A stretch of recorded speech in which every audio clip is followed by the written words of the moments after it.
जब झुक कर खाना खाएंगे तो समझ आएगा कि ऐसा भी झुकना पड़ता है। इसको देखो इसको कैसे झुक के खाना खा रहा है। क्या झुकना नहीं पड़ेगा?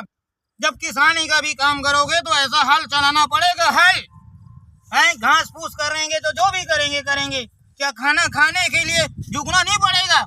है, लेटेंगे तो सोना नहीं पड़ेगा क्या? सोना पड़ेगा। तुम जागो, खाली झुकना नहीं है, बस झुकना नहीं है।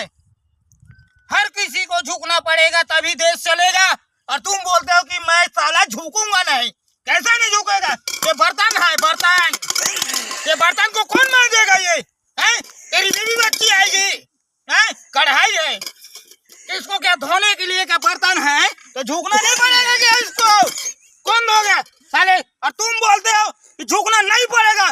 झुकना पड़ेगा तभी देश चलेगा और तभी देश बढ़ेगा। क्या बात करते हो तुम लोग? हैं, कुत्ते भी देख रहे हो, देख दिखा कुत्ते को, झुक रहा है वो। कैसा नहीं झुकेगा? साले बदमाशी कर रहे हैं सब तुम साले। झुक